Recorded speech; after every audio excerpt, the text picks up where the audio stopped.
Je voudrais ici alarmer le Congolais sur un venin, un poison rwandais qui est en train de circuler dans le média aujourd'hui.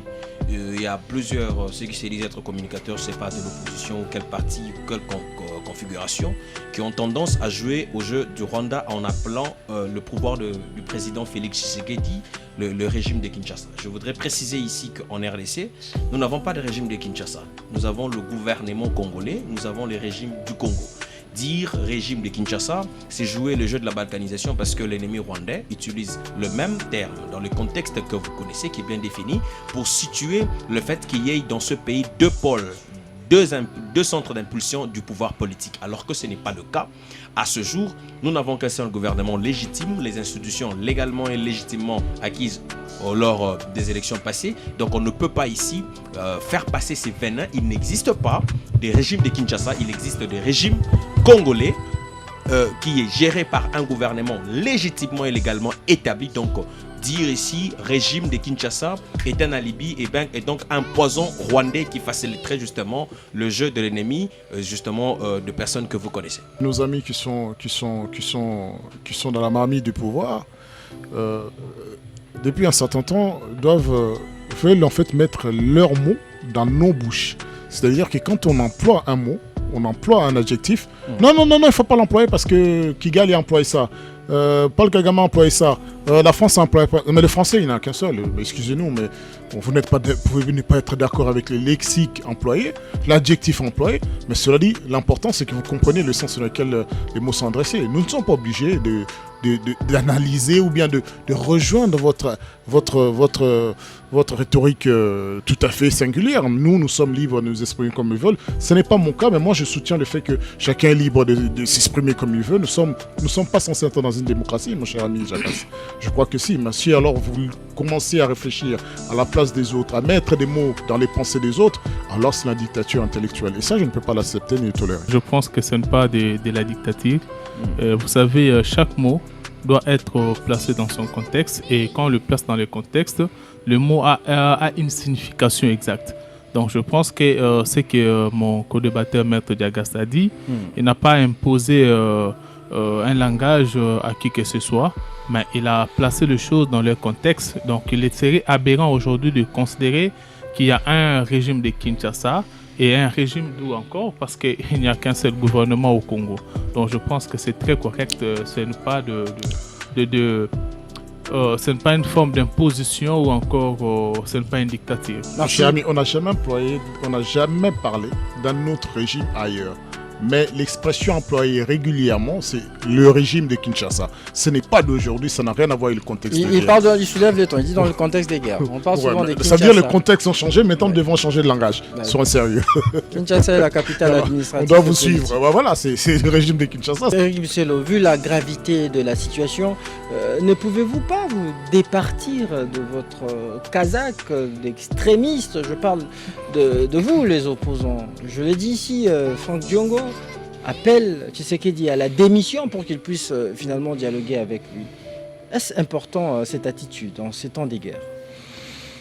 Vous savez, je suis en train d'écouter sur TikTok une femme qui est en train de pleurer, qui dit: moi, on a violé ma mère sous mes yeux. On m'a violé, je peux vous montrer les cicatrices de tout le corps.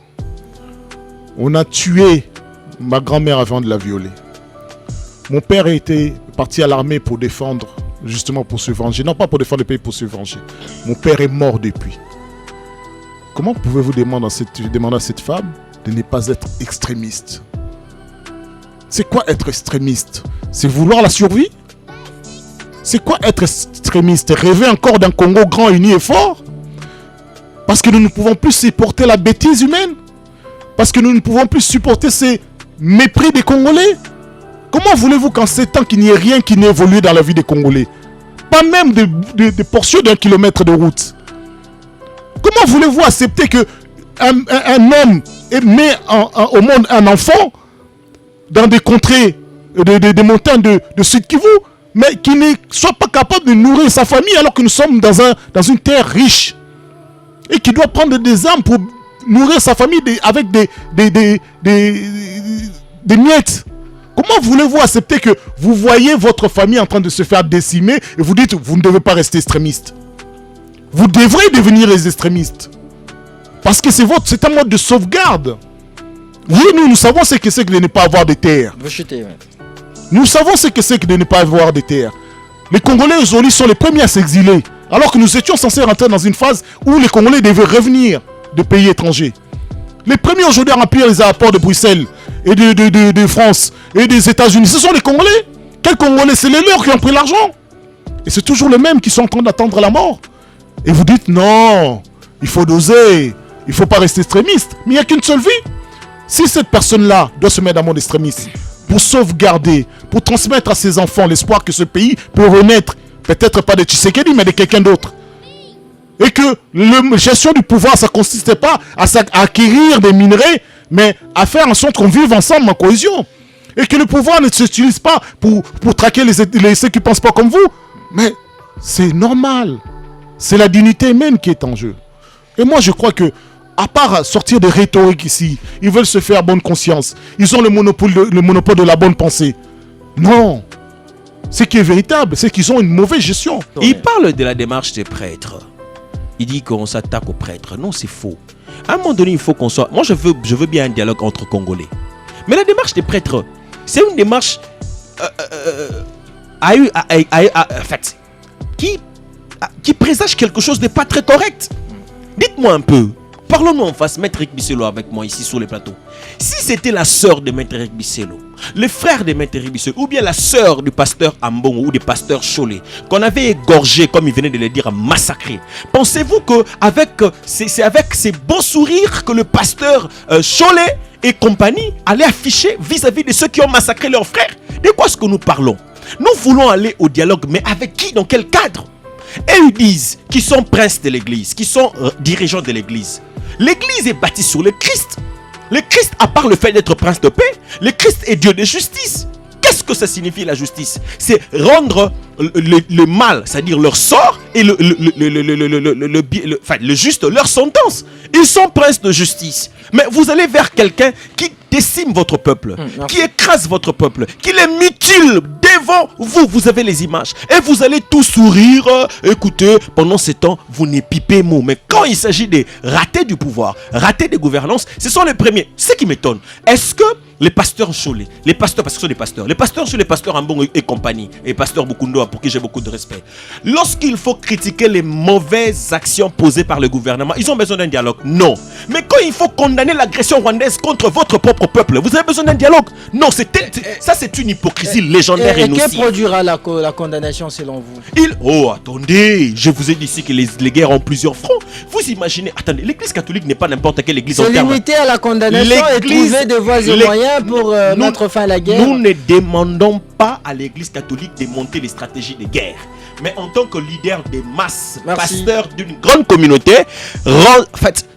condamner l'agression rwandaise directement avec ce supplétif aura un effet positif sur l'armement mental d'un peuple. Je vous ai dit ici qu'avec la parole, on peut révolutionner tout un peuple. Merci. Mais avec les munitions de guerre, on ne peut pas exterminer tout un peuple. J'ai entendu mes deux amis ici parler de PPRD comme le parti phare dans l'opposition, mais vous oubliez un autre grand parti, l'UDPS. Vous ne savez pas qu'il y a des grands membres de l'UDPS qui ont rejoint Nanga dès le début de sa rébellion? On n'a pas accusé Augustin Kabouya d'être derrière la rébellion de Nanga. Est-ce qu'ils sont caciques de l'AFC?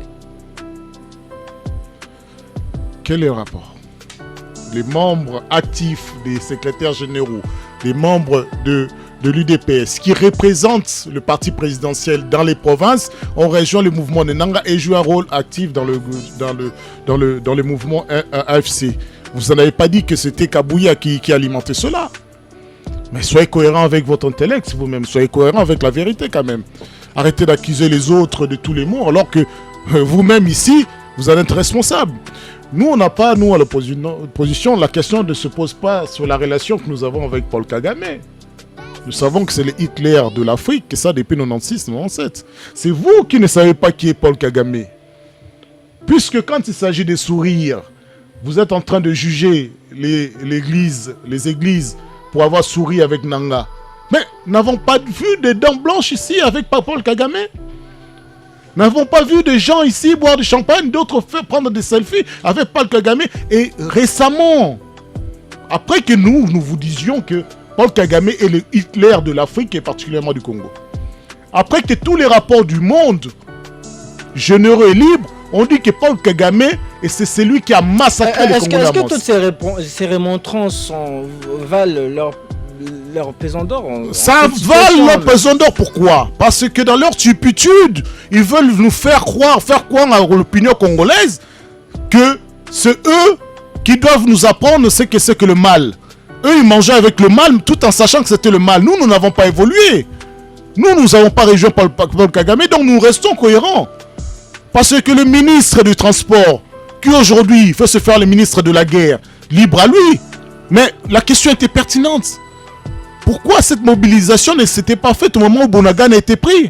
Parce que votre pouvoir n'était pas menacé. Vous considérez que Bunagana est une bourgade perdue? Donc on peut se permettre de prendre là-bas, de massacrer les Congolais, de prendre les minerais, ça passe. Nous, on vous a dit non, ça fait partie du territoire national. Il y a des Congolais là-bas. Non, c'est pas grave, on doit faire la francophonie. Non, mais ils massacrent, ils veulent le faire là-bas. Il y a même des bombes qui tombent. Non, c'est pas grave, nous devons organiser les matchs de foot. C'est ça votre réalité. Merci, maître. Ce déni-là, c'est une injustice pour les Congolais. Et de la modestie. Et nous disons juste une chose. L'issue de la guerre, vous n'avez rien dit. L'issue de la guerre, elle est certaine. Cette guerre, il n'y aura pas de vainqueurs, il n'y a que des perdants. Particulièrement, les Congolais sont des perdants. Nous sommes perdants. Et ne croyez pas que ça sera une guerre qui va t'emporter avec l'armée. Vous savez très bien, vous avez dit de manière tout à fait pertinente, le silence des chefs d'État avec la prise de Goma, après la prise de Goma. Vous savez ce que nous avons perdu à Goma. Entre-temps, Tshisekedi n'a pas capitulé concernant cette ligne rouge à ne pas franchir. Comme l'escarmouche. Avec la discussion. Comme l'escarmouche. Discuter avec les M23. Comme l'escarmouche. Je vous redonne la parole. Au grand mot des grands remèdes, dit-on, pourquoi Tshisekedi lui-même n'appelle pas, ou soit n'étend-il pas la main à ses détracteurs politiques, à ses opposants, pour faire face à l'ennemi? Est-il dépassé par les événements? Mais pas du tout. Le chef de l'État a toujours resté ouvert, prêt à discuter, à parler avec tout Congolais. Le chef de l'État est resté ouvert. Mais seulement, les acteurs politiques doivent se dépasser. Nous devons quitter cet égoïsme. Nous devons comprendre qu'il ne s'agit pas seulement des intérêts privés. Les intérêts privés ne doivent pas primer sur les intérêts généraux de la nation. C'est ça le problème. Parce que moi, je vois aujourd'hui, il y a un intérêt supérieur de la nation, c'est la sauvegarde de notre pays.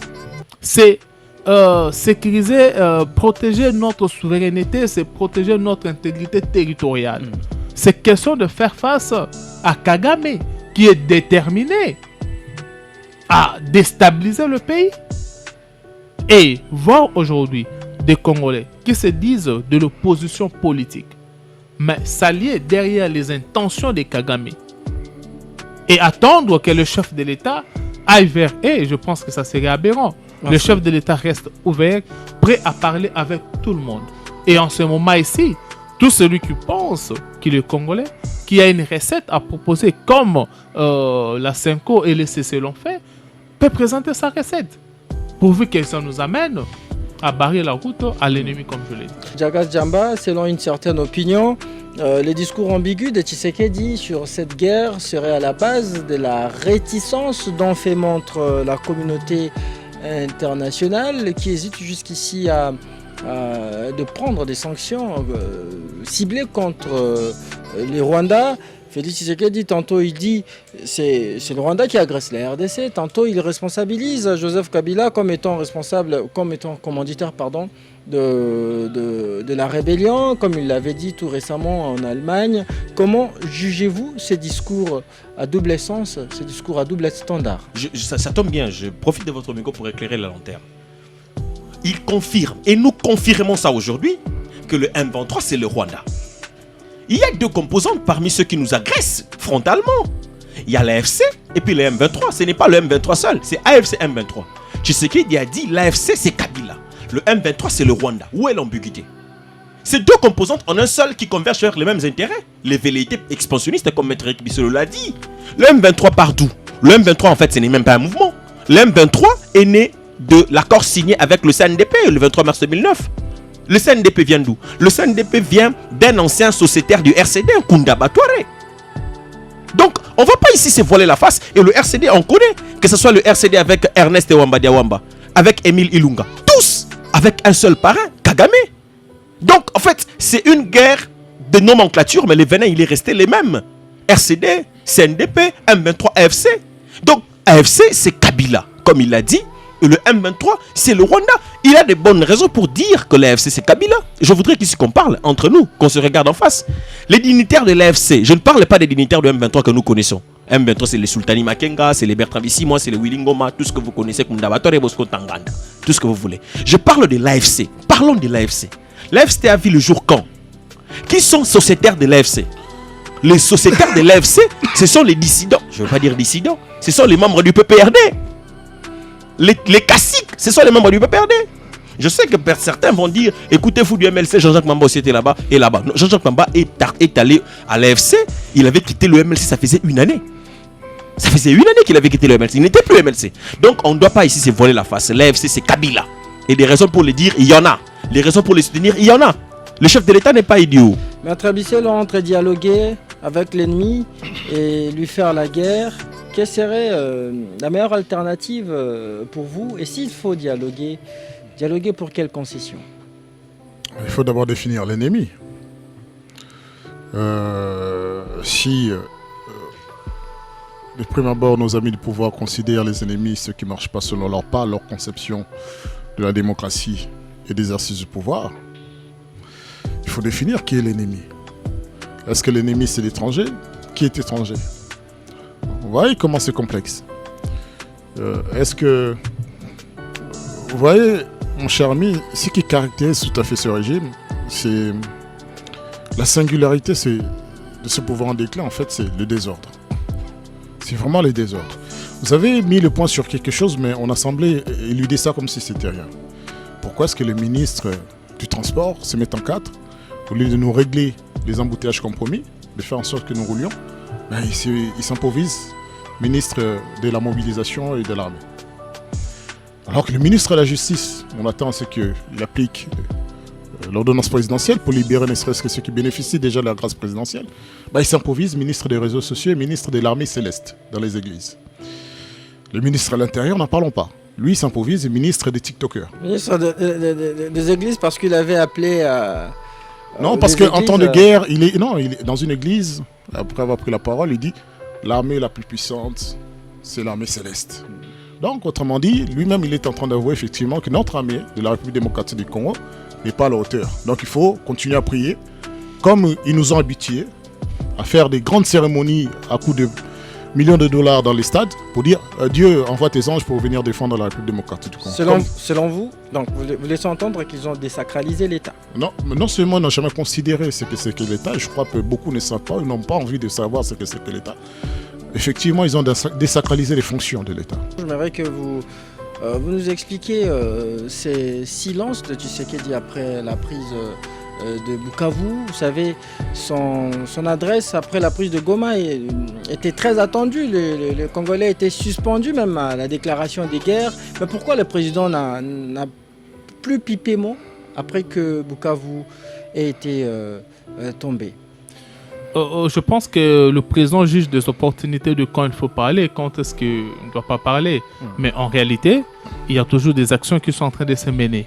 Ce n'est pas seulement la parole du président de la République qui vaut une grande valeur, mais c'est aussi plutôt les actions concrètes qui sont en train d'être menées sur le terrain.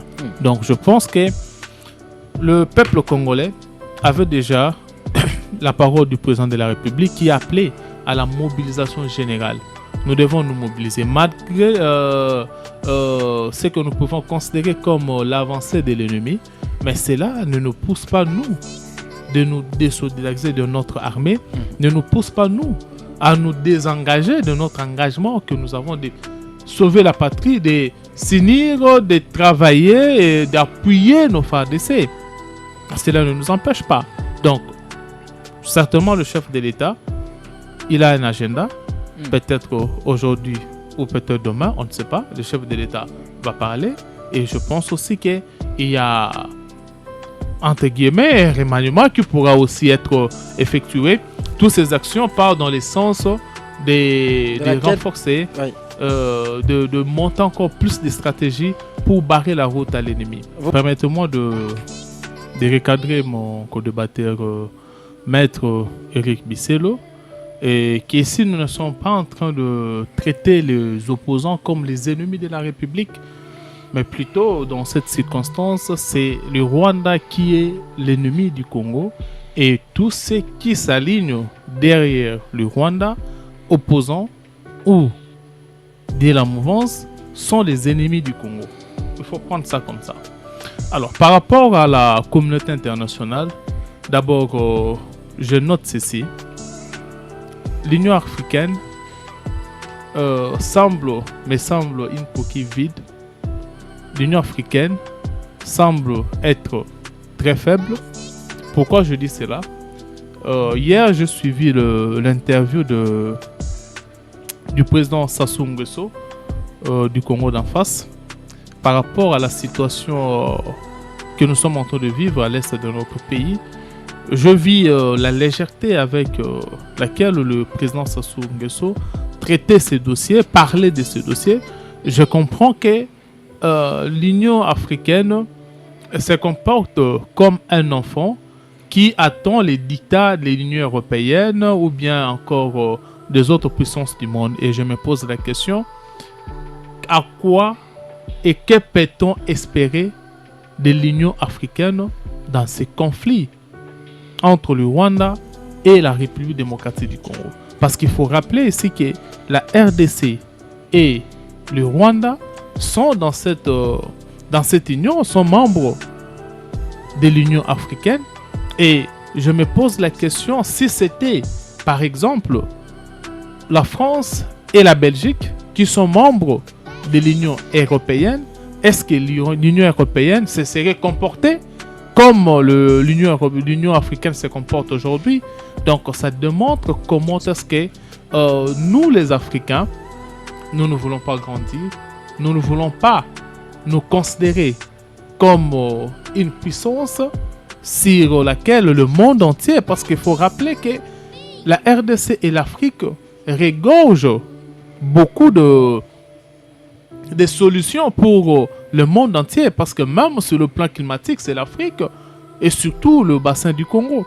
Mais regardez les Africains dans cette Union africaine, comment ils n'arrivent pas à résoudre avec sérieux le problème, les conflits entre la RDC et le Rwanda, me pousse à dire qu'on ne peut rien espérer de l'Union africaine.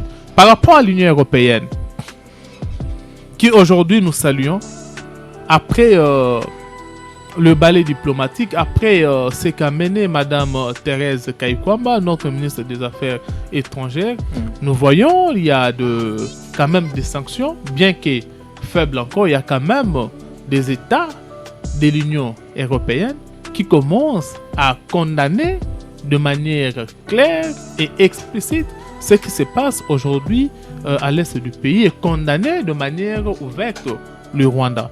Mais jusque-là, les sanctions tardent à venir. Mais s'il faut parler des sanctions, cher Moses, le Rwanda peut ou ne pas obtempérer au dictat de l'Union européenne. Le Rwanda peut ou ne pas obtempérer. Je vous rappelle qu'en Afrique, il y a deux pays. Je vous rappelle, il y a le Mali qui est sous sanctions, sanctionné par l'Union européenne. Il y a le Burkina Faso, il y a le Niger. Mais ces pays-là continuent à exister.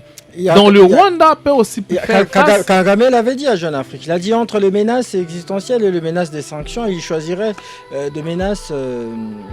d'affronter des menaces de sanctions. Au nom de sa souveraineté, le Rwanda peut ou ne pas obtempérer face à ce que dit l'Union européenne. C'est pourquoi nous, on ne doit pas croiser les bras, attendre les sanctions de l'Union européenne, mais nous devons trouver de vrais alliés. Et comme l'a dit mon co-débatteur, comme Mobutu l'avait dit, on doit récupérer ce que nous avait arraché par la guerre. Nous allons aussi récupérer cela par les armes. Donc nous devons nous préparer en conséquence. Je rappelle qu'aujourd'hui, c'est aussi un aspect important. Le monde est bipolaire et bientôt peut-être tripolaire ou multipolaire, il sera. Donc c'est question maintenant que la RDC, en toute responsabilité, puisse choisir ses partenaires. De vrais partenaires, pas de partenaires hypocrites qui sont derrière le Rwanda et font semblant de condamner le jour, mais la nuit, c'est eux qui envoient l'argent, c'est eux qui envoient le minerai, c'est eux qui ne parlent pas le minerai, c'est eux qui envoient le matériel militaire. Parce qu'aujourd'hui, l'armement du M23, vous pensez qu'au Rwanda, on produit des armes? Vous pensez qu'au Rwanda, Kagame a une usine des armes? Non. C'est l'Union européenne, c'est l'OTAN qui fournit des armes. Je reçois dans ces studios bleus de RTGA 3 invités qui sont autour de moi. Maître Diagas Djamba, il est cadre communicateur du MLC de Jean-Pierre Bemba, parti au pouvoir. Bienvenue dans Débrief, Maître Diagas. Bonjour Christopher Moses, bonjour Christian Moses. Merci. Bonjour également à ceux qui nous suivent en ce moment précis, dans des maisons, télévision, radio. Bonjour à tous les Congolais, bonjour à mes co-débatteurs sur ces plateaux, je vois, qui sont avec moi. Et je voudrais profiter également de votre micro, si vous me permettez. Je vous redonne la parole. Merci. Le temps pour moi de finir ce premier tour des tables avec la présentation de vos co-débatteurs. Maître Eric Bissello, il est de l'opposition. Bienvenue dans Débrief, maître. Vous êtes vice-président de... Je suis Eric Bissello, avocat, politologue et acteur politique. Merci pour l'invitation à la RTGA, mon cher ami Moses. C'est un réel plaisir de trouver également mes chers concitoyens, malgré qu'ils soient du mauvais côté de l'histoire. Aujourd'hui, effectivement, c'est un réel plaisir, malgré la situation socio-économique et sécuritaire de la République démocratique du Congo, de pouvoir de nouveau nous adresser aux Congolais, faire part de la situation actuelle et surtout donner aussi une part de vérité à travers la nébuleuse situation absurde qui nous gouverne actuellement. J'allais dire, vous êtes d'abord président du mouvement politique Consort, contrat social renouvelé. Effectivement. Mais également vice-président de... On a joué au sein de la CRC, l'Alliance des citoyens engagés pour la République et le changement. Autrefois, porte-parole du docteur Denis Mukwege lors de la présidentielle de 2023. Et en dernier lieu, c'est Évariste Tshisekedi. Il est communicateur du parti Orange et cadre de ces partis même, parti dont le président national est Fioun Dondoboni, un parti membre de l'Union sacrée de la Nation. Bienvenue dans Débrief, Évariste. Merci, cher Moses. Et je salue aussi tous les téléspectateurs et les auditeurs qui nous suivent. Vous pouvez activer votre micro manuellement, ce n'est pas automatique. Allez-y. Voilà, je disais, merci beaucoup, cher Moses, pour l'invitation. Et je profite aussi pour saluer tous les téléspectateurs et les auditeurs qui nous suivent. Et depuis Goma, depuis Bukavu, je pense que nous suivent. Nous sommes des cœurs avec eux. Et je pense que ça serait un bon débat avec mes co-débatteurs. Merci. Vous avez suivi notre thématique. Voulez-vous participer à l'émission ? Écrivez-nous sur WhatsApp ou par SMS au 097 30 50 850. 097 30 50 850. N'appelez pas. Faites-nous des messages que nous allons lire le moment venu. Jusqu'à 17h, on débriefe l'actualité. RTGA. Alors, Maître Diagas Djamba, vous vouliez prendre un biscuit. Je vous donne juste une minute pour cela. Merci. Comme c'est une minute, je ne donnerai pas... je ne pourrais pas parler de tous les deux biscuits que j'avais. Je me limite à un seul. Je voudrais seulement dire que je voudrais ici alarmer le Congolais sur un venin, un poison rwandais qui est en train de circuler dans le média aujourd'hui.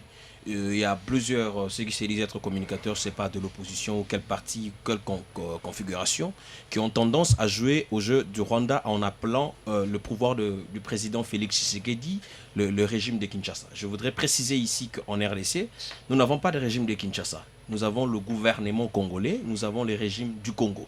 Dire régime de Kinshasa, c'est jouer le jeu de la balkanisation parce que l'ennemi rwandais utilise le même terme dans le contexte que vous connaissez, qui est bien défini, pour situer le fait qu'il y ait dans ce pays deux pôles, deux centres d'impulsion du pouvoir politique, alors que ce n'est pas le cas.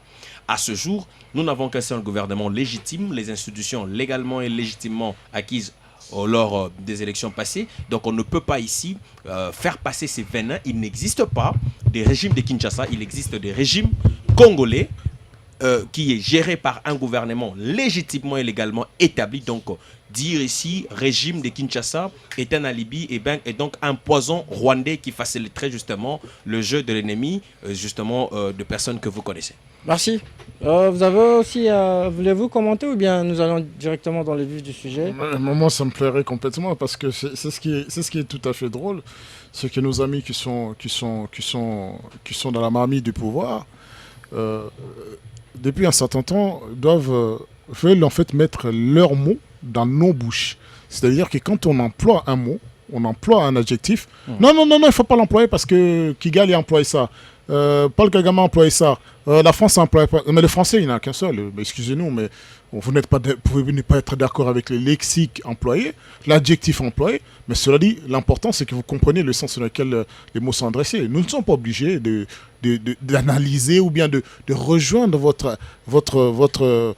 rhétorique tout à fait singulière. Nous sommes libres de nous exprimer comme ils veulent. Ce n'est pas mon cas, mais moi je soutiens le fait que chacun est libre de s'exprimer comme il veut. Nous sommes pas censés être dans une démocratie, mon cher ami Jacques.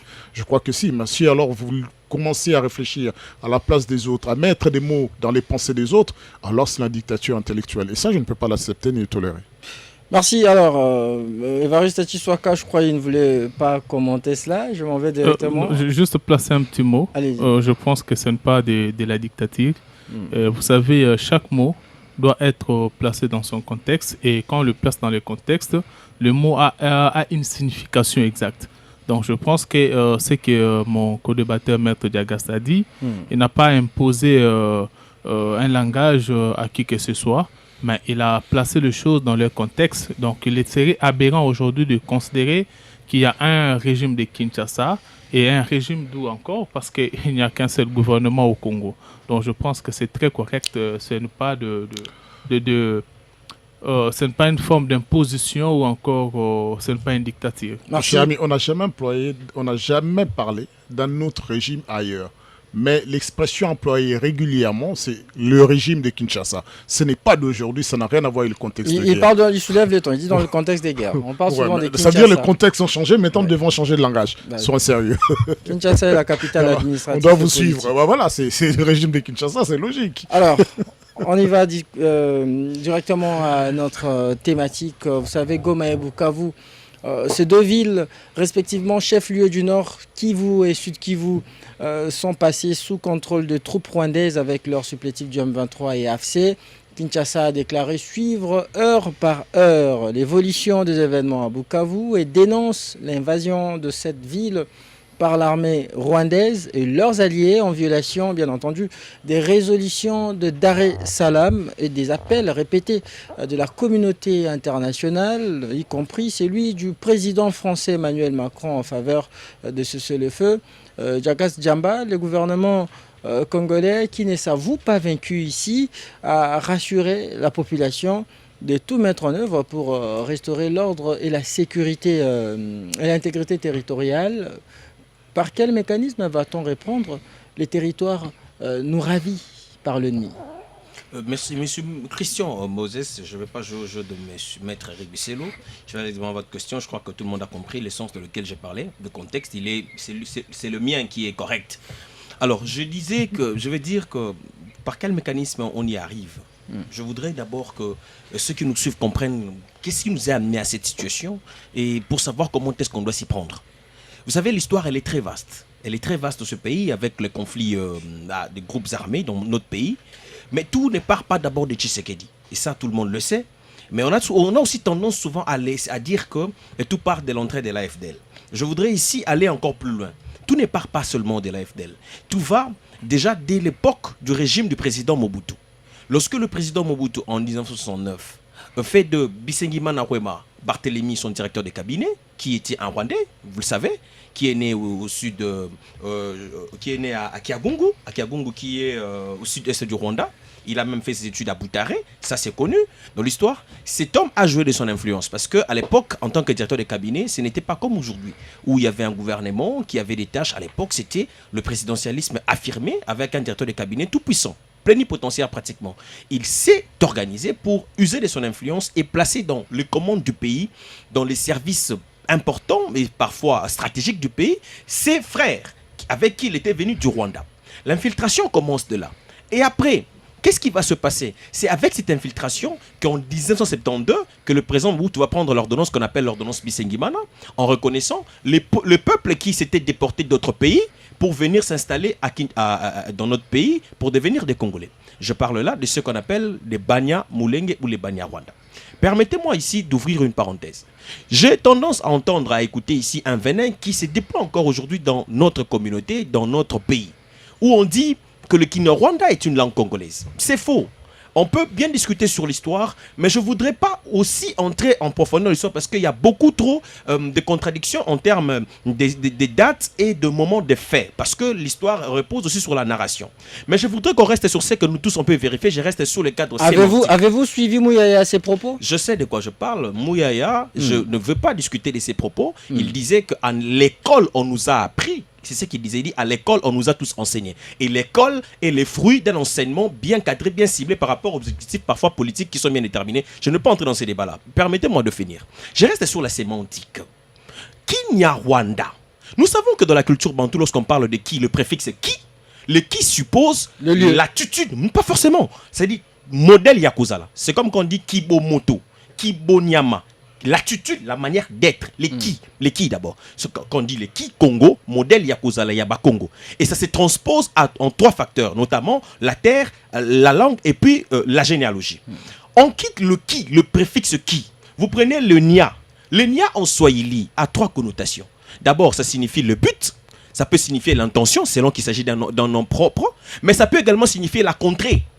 C'est là qu'il s'agit d'un peuple. C'est comme ça qu'on vous dit les Banyamulenge qui signifie Batu Yamulenge. Alors dites-moi, par quelle magie? Le mont Mulenge. Oui, les montagnes de Mulenge. Ouais. Banyamulenge, les gens de Mulenge.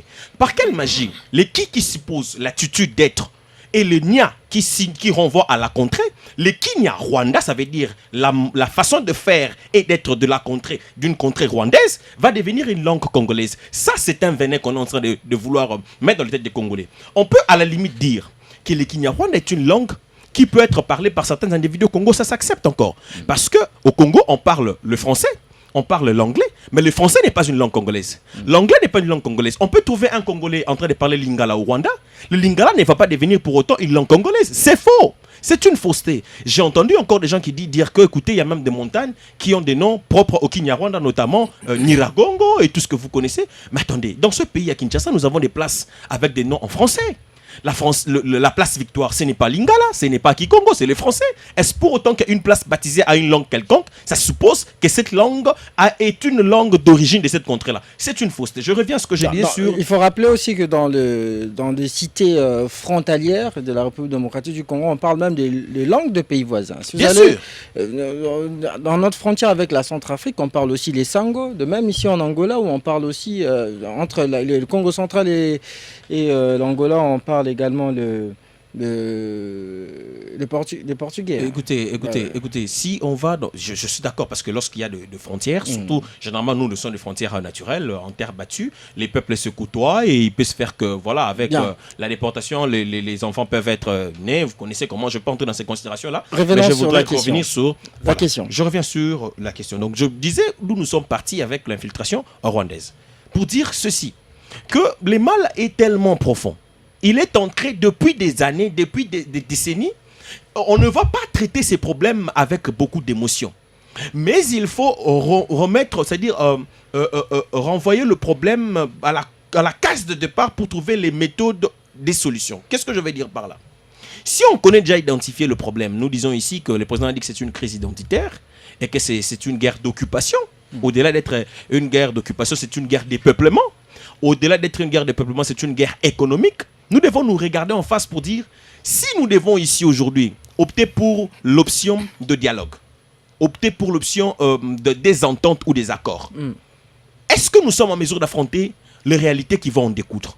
Parce que lorsqu'on parle des cas de Bisengimana, c'est après l'époque de Bisengimana qu'avec les mixages de 90, la prise de pouvoir de la FDL, les mixages a vu le jour encore. Après, à Sun City 2003, les mixages et les brassages ont encore vu le jour. Aujourd'hui, vous connaissez même avec en 2009 aussi, je parle donc de ces pratiques des mixages, brassages, d'infiltration. Et si aujourd'hui on veut encore aller dans ces systèmes, je voudrais ici rappeler, M. Christian Moses, c'est qu'avec le Rwanda, nous avons eu beaucoup d'accords pour créer la paix au niveau de nos deux pays. Sur le plan militaire, sur le plan politique, rappelez-vous l'accord de Lusaka, le Rwanda était parti. Sur le plan militaire, en 2012, Joseph Kabila, l'ancien président de la République, avait signé un accord sur le principe d'une force militaire internationale en 2012 avec le Rwanda. En 2021, Tshisekedi et Félix ont signé 3 accords avec le Rwanda. notamment sur la promotion des investissements, 2 sur la double imposition pour éviter les évasions fiscales en ce qui concerne les impôts sur les revenus. Troisièmement, Tshisekedi a signé un accord sur l'exploitation de l'or qui était géré chez nous par Sakima et d'autre part en Rwanda par l'entreprise Diter. Donc nous avons franchi beaucoup d'étapes de la diplomatie avec le Rwanda pour créer la paix, mais ça n'a pas été le cas. Comme pour dire qu'aujourd'hui, si la phase diplomatique et la phase de négociation échouent, nous n'avons plus notre option que l'option de la force. On ne peut pas, comme disait le maréchal Mobutu, récupérer par les négociations ce que on vous a arraché par les armes. Si aujourd'hui on veut aller dans les dialogues, voici ce que ça signifie en réalité. Il s'agirait encore là, une fois de plus, de ce qu'on appelle un effet placebo en psychologie. L'effet placebo, en fait, c'est quoi? C'est on vous donne un remède qui, en fait, n'attaque pas la pathologie, la molécule n'atteint pas la pathologie, mais vous fait croire que vous êtes guéri. En fait, c'est ça le dialogue dans lequel on veut nous amener. On veut nous masser une plaie sans pour autant extirper la pus. Il faudrait en ce moment, comme dit Kiwis Parabellum, celui qui veut la paix, Kiwis Pacem Parabellum, qui veut la paix, prépare la guerre. Prépare la guerre. Votre leader, le ministre des Transports, Jean-Pierre Bemba, est au front en train de mobiliser les Congolais, les jeunes, pour affronter l'ennemi. En quelle qualité il mobilise les Congolais? Il y a ceux qui disent qu'il sera en train d'empiéter sur les prérogatives du ministre de la Défense alors qu'il n'est le plus. Un État en guerre a une seule devise. Alors un État en guerre, vous lirez ça, ce que j'ai dit, vous lirez ça dans l'histoire de la Révolution française, en Espagne, au Japon, en Tunisie, un État en guerre avec une seule devise. La seule devise, c'est la défense de la patrie. Jean-Pierre Bemba n'est pas ministre des Transports en ce moment dans ce qu'il fait comme tournée. Il le fait en tant que leader d'opinion, acteur des masses. Vous savez, dans une guerre, les guerres ont plusieurs stratégies, axes et méthodes. Parmi les stratégies qui sont plus dangereuses, il y a le front, je vais dire, parce qu'il y a le front diplomatique opérationnel, il y a le front communicationnel. Dans le front de la communication, il y a un corollaire. Ce corollaire qui consiste à peindre l'image de l'ennemi à l'égard des défenseurs du pays. Il faut dire c'est que l'ennemi à l'égard des défenseurs du pays pour qu'ils prennent garde. Vous savez, lorsqu'on peint l'image de l'ennemi, on galvanise les troupes. Si avec des munitions de guerre, on ne peut pas exterminer tout un peuple, je veux vous dire ici qu'avec une parole, on peut révolutionner tout un peuple. Et Jean-Pierre Bemba l'a compris. Ouais. Il s'est dit, c'est avec la parole d'abord qu'on peut révolutionner tout un peuple. Et la défense que nous devons nous avoir maintenant là ne viendra ni de l'Orient ni de l'Occident, mais de nous-mêmes. D'où il faut actionner les fronts de la communication. Si aujourd'hui, beaucoup d'Américains, beaucoup d'autres qui sont des Occidentaux ont tendance à avoir une... Je ne suis pas en train de faire l'apologie de Ben Laden. Donnez-moi 30 secondes. Je ne fais pas l'apologie de Ben Laden. Si aujourd'hui les Américains ont tous une image de Ben Laden, c'est parce que les États-Unis ont activé l'image, je veux dire le front de la communication sur la personne de Ben Laden. Et ils ont réussi. Si vous pensez que le peuple est naïf, je vais rappeler à ceux qui pensent que le peuple est naïf. Hosni Moubarak en Égypte est parti par la pression populaire. Ben Ali de même, Bouteflika. Donc l'armée la plus solide d'une nation, c'est avant tout d'abord la réserve patriotique. Et voilà pourquoi Jean-Pierre Bemba l'ayant compris, il active la flamme patriotique pour bouter l'ennemi dehors. Merci. Bon, j'aimerais que vous répondiez à cette question. Vous avez 1 minute avant de passer la parole à d'autres invités. N'est-il pas lui, Jean-Pierre Bemba, en train d'acheter le patriotisme des Congolais lorsqu'il leur dit que les diplômés d'État gradués, licenciés qui seront enrôlés au FRDC auront des primes conséquentes? Situation exceptionnelle, mesure exceptionnelle. Merci. À situation exceptionnelle, mesure exceptionnelle. Alors, Évariste Tshisekedi, êtes-vous de même avis que votre co-débatteur qui prône ici le front militaire et non la négociation? Il a même parlé de l'effet placebo qui résulterait de cet éventuel dialogue avec ceux qui nous font la guerre. Merci beaucoup, cher Moses. Je pense que mon ami Diamba a essayé d'aller en profondeur pour essayer de motiver sur le plan de guerre comment est-ce que nous devons faire pour essayer d'arracher cette victoire, pas par les dialogues, mais permettez-moi d'essayer un peu d'éclaircir certaines zones d'ombre que j'ai constatées, peut-être dans son dire, parce que et en ce moment ici où les Congolais, le chef de l'État d'abord, je pense que dans son adresse après la prise de Goma, il a parlé de l'unité nationale comme socle, comme soubassement de notre force. Et il a appelé à tous les Congolais à s'unir, il a appelé à la cohésion nationale. Alors, quand il faut parler de dialogue ici, il faut d'abord parler dans les cadres internes et à l'externe. Alors, dans les cadres internes, nous avons besoin qu'en ce moment, que tous les Congolais, nous soyons unis malgré nos divergences, mais nous devons nous converger, être ensemble pour soutenir l'action publique, pour soutenir nos troupes, pour soutenir l'armée, afin que nous puissions c'est pas ce gagner. qui pense l'UDPS qui a désavoué les évêques et le pasteur de l'église protestante. Bon, chacun est libre de penser ce qu'il pense et chacun est libre aussi de proposer. Il ne faut pas s'arrêter seulement à condamner ce que les autres sont en train de faire, mais il faut aussi penser à proposer ce qu'il y a de meilleur. Parce que moi, je me suis opposé à ce que l'UDPS, qui sont nos alliés, sont en train de faire en ce moment, s'attaquer aux évêques. Pourquoi? L'action des évêques n'est pas une action gouvernementale. L'action des évêques n'a pas interdit au gouvernement d'équiper encore davantage notre armée pour faire la guerre.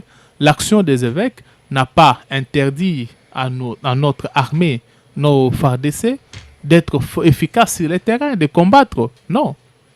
C'est une action singulière, allant dans le sens de trouver un cadre pour consolider et cimenter la cohésion nationale.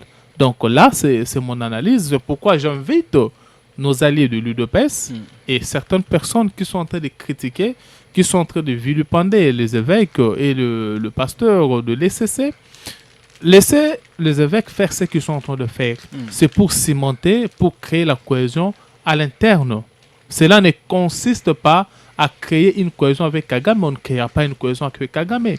Mais plutôt, nous devons entendre les uns les autres parce que Franck Diongo et les autres, ce sont des Congolais On va y qui revenir. peut-être sont frustrés aujourd'hui. Alors, en parlant des opposants, je vais vous poser cette question. Mais bien avant, j'aimerais que vous nous expliquiez ces silences de Tshisekedi après la prise de Bukavu. Vous savez, son adresse après la prise de Goma était très attendue. Les Congolais étaient suspendus même à la déclaration des guerres. Mais pourquoi le président n'a plus pipé mot après que Bukavu ait été tombé? Je pense que le président juge des opportunités de quand il faut parler et quand est-ce qu'il ne doit pas parler. Mais en réalité, il y a toujours des actions qui sont en train de se mener. Ce n'est pas seulement la parole du président de la République qui vaut une grande valeur, mais c'est aussi plutôt les actions concrètes qui sont en train d'être menées sur le terrain. Donc je pense que le peuple congolais avait déjà la parole du président de la République qui appelait à la mobilisation générale. Nous devons nous mobiliser malgré ce que nous pouvons considérer comme l'avancée de l'ennemi. Mais cela ne nous pousse pas, nous, de nous désolidariser de notre armée, ne nous pousse pas, nous, à nous désengager de notre engagement que nous avons de sauver la patrie, de s'unir, de travailler et d'appuyer nos FARDC. Cela ne nous empêche pas. Donc, certainement, le chef de l'État, il a un agenda. Peut-être aujourd'hui ou peut-être demain, on ne sait pas. Le chef de l'État va parler. Et je pense aussi qu'il y a, entre guillemets, un remaniement qui pourra aussi être effectué. Toutes ces actions partent dans le sens de renforcer, de monter encore plus de stratégies pour barrer la route à l'ennemi. Vous prenez un dialogue en interne, c'est même la démarche des évêques et qui ont rencontré, je parle des évêques catholiques et le pasteur de l'église protestante qui ont rencontré des opposants, des exilés politiques en Europe, notamment, vous avez parlé ici de Franck Diongo, il y a Jean-Claude Wemba, mais également les camps de Katumbi et les autres. Visiblement, les opposants sont aussi divisés quant à ceux. Le camp de Diongo sont d'accord avec le dialogue, mais ils exigent le départ de Tshisekedi avant de procéder au dialogue à la tête du pays. Le départ de Tshisekedi à la tête du pays. Cher Moses, je vous rappelle ici qu'il n'y a pas longtemps, je crois que c'était l'année passée, que nous, le Parti Orange, nous nous étions engagés dans des consultations pour consulter la classe politique, le différent acteur politique, pour consulter l'opposition, la société civile et aussi le prélat catholique. Je vous rappelle que nous, le Parti Orange, nous étions allés consulter Martin. Nous avons consulté Martin Fayoulou à l'époque. Nous avons consulté l'ECC. Nous avons consulté aussi la Cinco. Donc, c'était dans le cadre de renforcer de trouver un cadre de concertation pour la cohésion nationale. Et aujourd'hui, ce qui est en train d'être fait par le prélat catholique, je dis bien ça en interne. Ouais. Vous savez, le Congo, c'est un grand pays et nous sommes tous des Congolais. Et quand on parle en termes de dialoguer, c'est-à-dire on doit se mettre d'accord que la priorité en ce moment ici, c'est d'abord barrer la route à l'ennemi. Et aucun cahier de charges qui va dans le sens de soutenir les actions machiavéliques de Kagame ne peut être pris en charge. Donc les cahiers de charges qui seront considérés, ce sont les cahiers de charges qui vont dans le sens de consolider l'unité nationale pour barrer bien sûr la route à l'ennemi, parce que nous devons protéger notre pays et nous devons faire face à cette menace grandissante qui arrive. J'aimerais que vous preniez cette dernière question avant de passer la parole à Maître Bisello. Au grand mot des grands remèdes, dit-on, pourquoi Tshisekedi lui-même n'appelle pas, ou soit n'étend-il pas la main à ses détracteurs politiques, à ses opposants, pour faire face à l'ennemi? Est-il dépassé par les événements, Hubert? Mais pas du tout. Le chef de l'État a toujours resté ouvert, prêt à discuter, à parler avec tout Congolais. Le chef de l'État est resté ouvert. Mais seulement, les acteurs politiques doivent se dépasser. Nous devons quitter cet égoïsme. Nous devons comprendre qu'il ne s'agit pas seulement des intérêts privés. Les intérêts privés ne doivent pas primer sur les intérêts généraux de la nation. C'est ça le problème. Parce que moi, je vois aujourd'hui, il y a un intérêt supérieur de la nation, c'est la sauvegarde de notre pays. C'est sécuriser, protéger notre souveraineté, c'est protéger notre intégrité territoriale. C'est question de faire face à Kagame, qui est déterminé à déstabiliser le pays. Et voir aujourd'hui des Congolais qui se disent de l'opposition politique, mais s'allier derrière les intentions de Kagame et attendre que le chef de l'État aille vers eux, je pense que ça serait aberrant. Merci. Le chef de l'État reste ouvert, prêt à parler avec tout le monde. Et en ce moment ici, tout celui qui pense qu'il est Congolais, qui a une recette à proposer comme la Senko et les CC l'ont fait, peut présenter sa recette, pourvu que ça nous amène à barrer la route à l'ennemi, comme je l'ai dit. Maître Bisello, entre dialoguer avec l'ennemi et lui faire la guerre, quelle serait la meilleure alternative pour vous? Et s'il faut dialoguer pour quelles concessions? Il faut d'abord définir l'ennemi. Si de prime abord nos amis du pouvoir considèrent les ennemis ceux qui ne marchent pas selon leur pas, leur conception de la démocratie et d'exercice du pouvoir, il faut définir qui est l'ennemi. Est-ce que l'ennemi c'est l'étranger? Qui est étranger? Vous voyez comment c'est complexe. Est-ce que... Vous voyez, mon cher ami, ce qui caractérise tout à fait ce régime, c'est...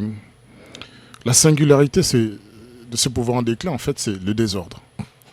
C'est vraiment le désordre. Vous avez mis le point sur quelque chose, mais on a semblé éluder ça comme si c'était rien. Pourquoi est-ce que le ministre du Transport se met en quatre, au lieu de nous régler les embouteillages compromis, de faire en sorte que nous roulions, ben, il s'improvise ministre de la mobilisation et de l'armée.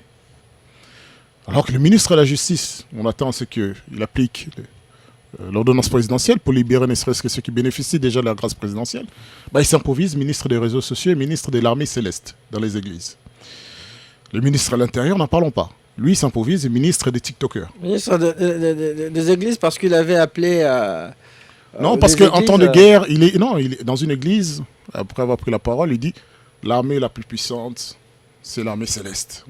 Donc, autrement dit, lui-même, il est en train d'avouer effectivement que notre armée de la République démocratique du Congo n'est pas à la hauteur. Donc, il faut continuer à prier, comme ils nous ont habitués, à faire des grandes cérémonies à coups de millions de dollars dans les stades pour dire Dieu envoie tes anges pour venir défendre la République démocratique du Congo. Selon vous, donc vous laissez entendre qu'ils ont désacralisé l'État. Non seulement ils n'ont jamais considéré ce que c'est que l'État, je crois que beaucoup ne savent pas, ils n'ont pas envie de savoir ce que c'est que l'État. Effectivement, ils ont désacralisé les fonctions de l'État. Ça, c'est une vérité. Et au lieu de cela, à un moment de se remettre en question, dans ce moment critique, ils continuent à avoir cette insolence, cet orgueil, par l'initiative prise par les hommes d'église et les hommes de paix, dont l'objectif ici, c'est un pacte pour la paix et le vivre ensemble. On peut ne pas être d'accord sur le format, les structures qui vont être mises en place, mais c'est d'en parler. Mais eux, non. Ils se permettent de dire, ouais, c'est des traîtres. Oh non, c'est des... Non, mais ils sont quand même incroyables. Hein. Ils sont incroyables. Ils n'ont même pas la décence, dans cette période, de favoriser l'harmonie, le vivre ensemble, la cohésion nationale. Alors que c'est le devoir qui les incombe. C'est un devoir pour eux. Si l'opposition refuse la main tendue, c'est son droit. Parce que une fois que vous avez été arrêté parce que vous avez pensé autrement, une fois que vous avez été tabassé parce que vous avez dit une certaine vérité, une fois qu'on vous a volé, on vous a arraché vos biens par quelqu'un qui est du régime, ben vous n'êtes pas obligé de les croire. Vous n'êtes pas obligé de les faire confiance. À plus forte raison, ils ne tiennent jamais leur parole. La question qui se pose, c'est quelle est leur propre crédibilité? Ils ne sont pas crédibles. Depuis le début, ils ne sont pas crédibles. Ce sont des espèces de schizophrènes. Qui ne connaît pas Djakas, qui parle bien français, qui emploie des terminologies. Je suis resté ébahi, assis, vautré dans ma chaise. Je me dis, qu'est-ce qu'il parle bien cet homme? Cet garçon, il est très intelligent. Il a la verve oratoire. Ouais, effectivement. Mais il suffit de lire tant soit peu pour connaître, effectivement, que les Rwandais ont des velléités expansionnistes connues. C'est pas d'aujourd'hui. Alors, quand on arrive au pouvoir dans un climat tout à fait suspicieux pour Félix-Antoine Tshisekedi, la première des choses, c'est déjà de ne pas croire à un menteur. De ne pas croire à quelqu'un qui n'a jamais respecté un accord. De ne pas tendre la main à Paul Kagame, mais de tendre la main au milieu des Congolais, millions de Congolais massacrés par les troupes rwandaises ou ougandaises. C'est ça qu'il fallait faire. C'est ça. Consacrer le mémorial des Congolais massacrés par des Rwandais, des Burundais et des Ougandais pour chasser Mobutu. Non, ils disent non, on va oublier, on va ramener Kagame au stade des martyrs. Non seulement, il lui donne l'or, il lui donne tout. Au dépens même des Congolais qui sont ici à Kinshasa avec eux. Les Congolais qui sont ici n'ont droit qu'à une chose, police politique. Il faut les arrêter, les enfermer. C'est ça. Et maintenant, après avoir joué avec les institutions du pays, manipulé l'opinion, dans la contradiction, oh, ils nous attaquent, Rwanda nous attaque, mais on fait la paix avec le Rwanda.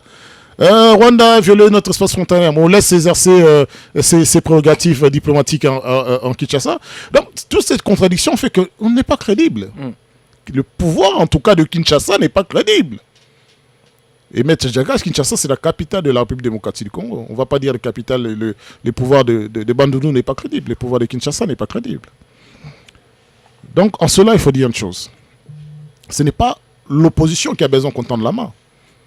Ce n'est pas l'opposition qui est menacée par son pouvoir. Non, mais c'est le pays qui est menacé. Ce pays ne sera pas aussi simplement mécanisé. Ce pays ne dépend pas d'un homme, pas même de Paul Kagame. Le vivre ensemble des Congolais ne dépend pas de Paul Kagame, ça n'a pas commencé aujourd'hui. Vous croyez que nos frères, nos sœurs, nos enfants, nos femmes qui sont en Goma ou bien Bukavu, ils ont envie de devenir Rwandais? Est-ce que vous croyez sincèrement cela? Qu'est-ce qui les aura empêchés depuis tout ce temps? Est-ce que même le pouvoir de Kinshasa, pendant des décennies, après l'arrivée des troupes de FDL ici, est-ce qu'ils se sont sentis faire partie du Rwanda ou des autres pays? Le fibre patriotique est dans chacun des Congolais. Qu'on n'essaye pas de nous mentir. Mais ce qui est vrai, et ça les autorités le savent, le Rwanda massacre les Congolais dans leur espace de vie naturelle pour qu'il ne reste plus un seul. Ils violent non seulement les femmes, mais ils massacrent leurs organes productifs pour qu'ils ne produisent plus de nouveaux Congolais. Le pouvoir de Kinshasa le sait, c'est pour ça que servent les services de renseignement. C'est pour ça qu'a servi tous ces rapports mapping et compagnie. Donc, les velléités de Rwanda de faire vider dans des espaces naturels les Congolais pour que plus tard ils aient des velléités expansionnistes de venir s'installer est connue.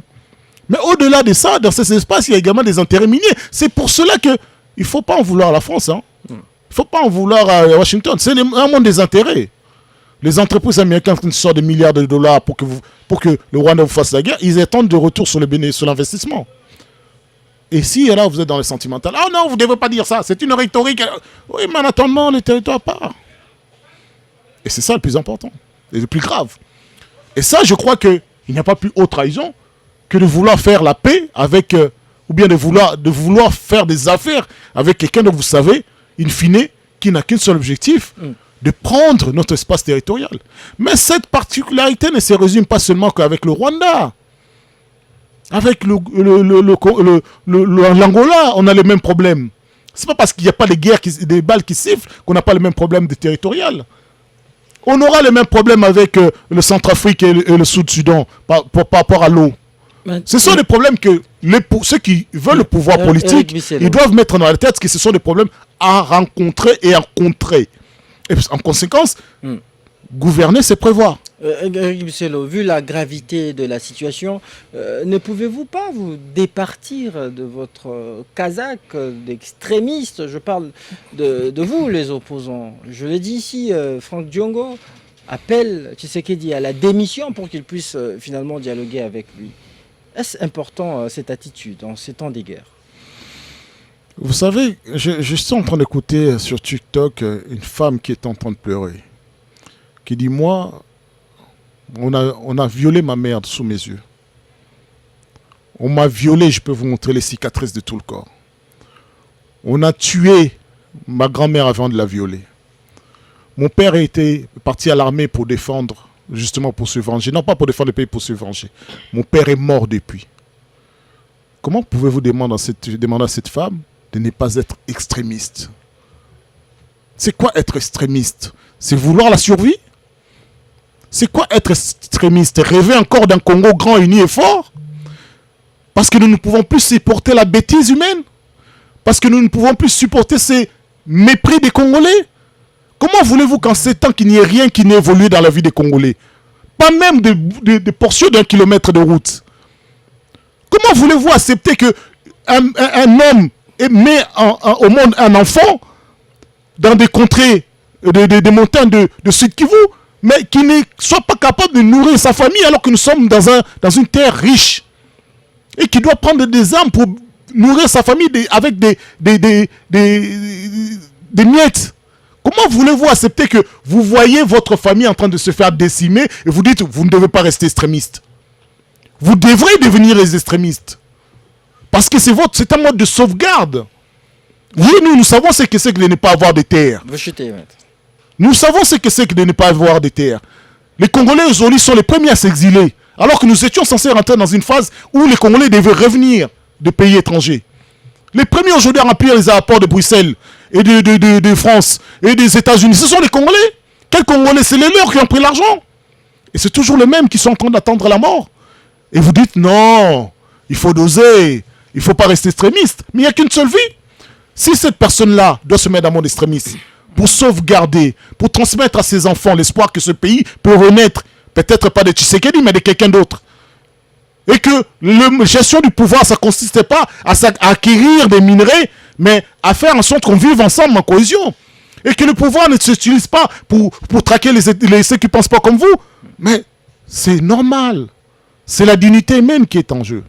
Et moi, je crois que, à part sortir des rhétoriques ici, ils veulent se faire bonne conscience. Ils ont le monopole de la bonne pensée. Non. Ce qui est véritable, c'est qu'ils ont une mauvaise gestion. Et jusqu'aujourd'hui même, je vous ai dit que j'ai commencé par Constant Moutamba, l'ordonnance présidentielle signée. De grâce, on attend l'application. Non, il va à l'église dire, non, vous savez, ils ont pris Bukavu, ils font pris Goma. Mais moi, ce que je sais, l'armée la plus puissante, c'est l'armée céleste. Mais qu'il appelle l'armée céleste pour chasser les Rwandais. Et qu'ils ne viennent pas nous casser les oreilles. Merci, maître Eric Bisselo. Djagas Djamba, selon une certaine opinion, les discours ambigus de Tshisekedi sur cette guerre seraient à la base de la réticence dont fait montre la communauté internationale qui hésite jusqu'ici de prendre des sanctions ciblées contre les Rwandais. Félix Tshisekedi, tantôt il dit c'est le Rwanda qui agresse la RDC, tantôt il responsabilise Joseph Kabila comme étant responsable, comme étant commanditaire de la rébellion, comme il l'avait dit tout récemment en Allemagne. Comment jugez-vous ces discours à double sens, ces discours à double standard? Merci. D'abord, avant de répondre, si vous permettez, une minute, je rencontre... Vous avez 3 minutes pour cette prise de parole, allez-y. Ok, 30 secondes. Je vais dire à Maître Eric Bisselo qu'il a confondu. Lorsqu'on parle de Jean-Pierre Bemba dans la mobilisation des masses, j'ai dit que la devise était la défense de la patrie. Il a oublié là, ce qu'on appelle la notion de l'échelle des valeurs. Si aujourd'hui les Rwandais prennent le pays, même l'embouteillage dont il fait allusion va disparaître parce que ça va laisser place à une ville morte. La psychose va faire en sorte que peut-être que lui ne sera plus au pays. Alors je ne voudrais pas qu'on en arrive là. Jean-Pierre Bemba a compris les dangers.